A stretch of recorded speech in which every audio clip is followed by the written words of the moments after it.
So what are some of the common effects people experience after EMDR sessions, and how can survivors manage emotional shifts during the healing process? Okay, so some of the experiences after the EMDR is going to be like those vivid dreams that I Hmm. talked about. You know, you Yeah. could have very vivid dreams. You could have nothing at all, believe it or not. You know, you Yeah, could I've have had that. nothing at all. It was, that you could also have a sense of relief that you're actually working through this after, who knows, 4 decades, Yeah, of yeah. not saying anything. Um, it's a wide array of emotions. But the most that I have heard from my clients is really the vivid dreams, Hmm. Um, that's the majority of what I've heard, the vivid dreams. In terms of the feelings that come up around this, I think that was the second question. Um,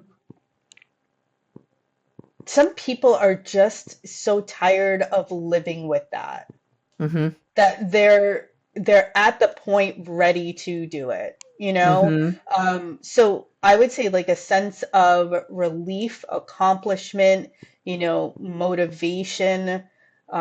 There's fear, of course. There's always going to be fear in something that you have no idea what the outcome is going to look like. Especially people with trauma are very attached to what ifs, Yeah. Oh, yes. Oh, yes. you know? Yeah. So Yeah. doing your best as a therapist to explain the process to somebody is so beneficial so that they understand what's going to happen step by step. I think is important, which Yeah. happens in the beginning when you're doing that history taking. um, it's really hard to explain EMDR to a client too. A lot of the therapists that explain it say you just have to do it. It's a Yeah. doing therapy. Yeah, yeah, yeah. And I've had some people who, in between therapy sessions, they'll have a really hard time, and they've actually Mhm. kind of reached out to me. And so I have an idea, but I want to hear from a therapist. In between sessions, what can a person do if they come out of this particular EMDR session and it's just a rough time? Mhm. What can they do in between therapy sessions that can help them get through that and manage it better? Oh, I have so many suggestions. First and Perfect. foremost, if it gets bad, like bad, always call your therapist. Correct. We Yes. have an obligation to be there for our clients, no matter what's going on. So if it gets bad, contact the therapist, let them know what's going on. But there's so many different things, people who are creative, I would say you could draw, you can paint, write, put your emotions on paper. Amen. Amen. That's been huge for me. Yeah, I mean, even exactly what's coming up. So you're Yeah. seeing a visual, right? I want you to draw that visual. What is coming up for you, right? Or if you don't draw or you can't tap into that creative part, journal, you know? Hmm. Utilize your safe place. Do something that reduces stress. I'm a big proponent of meditation and yoga, also Exercise, exercise, walking, getting out. absolutely. For me, it's Hmm. getting out and walking and getting the fresh air and the sunshine and the movement. Hmm. Hmm. A lot of times I tell clients, ground yourself, right? Yes. Where you go outside and you put your feet, bare feet, on the ground, Hmm. right? And you close your eyes and you tell yourself, I feel this, I hear this, I smell this. If your eyes are open, I see this.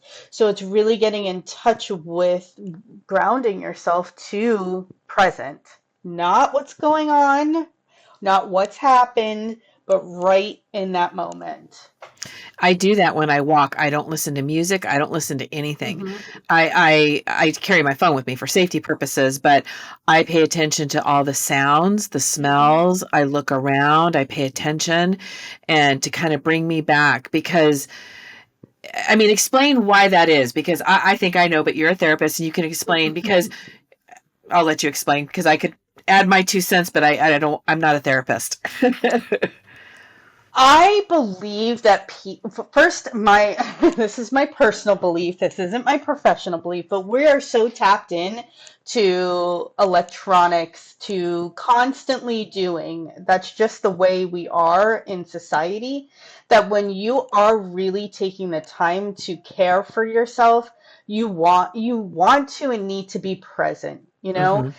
When you're taking your walk, right? And you're looking around and you're smelling the smells and you're hearing the whatever's being done around you, it really gives you information too, about what's going on. And if you are having my therapist, I'm a therapist that sees a therapist. By the way, any therapist who doesn't see a therapist, get you some help. We need Yes, it. We do. you But do. my therapist says, I want you to be present to where you are and what is going on around you. It takes you out of whatever you are doing up here. The loop. It breaks Hmm. that loop, that Hmm. ruminating. Hmm. Hmm. Yeah, because for me, I'm a huge overthinker. I didn't realize that until a few years ago. And I tend to ruminate. And I can Yes. ruminate for weeks if I have to. Yeah, yeah. Another good technique with that, on a side note, is I do the what ifs with my client. So you're Mm, ruminating, you're spiraling, you're in this circle, this loop. So what if this happens? Then what are you going to do? What if mhm. that happens? Then what are you going to do? So it kind of gives them some power in that Yes. overthinking because they have somewhat of a plan. Chances are they're never going to have to do any of it because it's Right. not going to manifest. But it alleviates some of that. They think they have somewhat of a plan. Yeah, because our brain is just trying to fix things. It's just trying to find a Yeah, problem to fix, you know, and absolutely. and I give them a lot of Absolutely. reasons to do that. We all do. The other Yes. thing too that you can do is I like to have my clients take a journal about what comes up for them during Hmm. the EMDR because I feel as though Oh, we don't want to hold on to it. We want to put it down on paper. We want to have that out of ourselves and on yes. with the paper hold that for the time being. And I also think the safe place, super, super important. Anybody who doesn't do a safe place with any client, you're not doing justice by your client. Safe place is super easy. Everybody can do a safe place with their clients. What do you hear? What do you feel? What do you smell? What can you touch? All of that. You go back to your safe place in between the EMDR sessions to self-soothe, Hmm. really. I am a huge proponent of writing though, because I have found like I call it a brain dump and I just do a brain dump. And when I'm having those moments where it just feels really heavy and Hmm. it's really rattling around a lot in my head and I know I'm spending a lot of time on it, I literally just sit down and write what's coming up. I don't Hmm. worry about punctuation or even spelling. I Yep. literally just write it out. And it's a huge help. And then sometimes, well, I always read it back, and then sometimes it tells me some kind of message, like I can kind of figure out what's going Hmm. on. Hmm. But there's something about getting it out of here, whether you say it out loud or write it, Hmm. is just it really does get it out of your head. It's not bouncing around in there and driving me crazy. Yeah. And it also gives you an idea of a direction. Once you read it back to yourself, oh, wow, like this is, hearing it, auditory is completely different. Yes.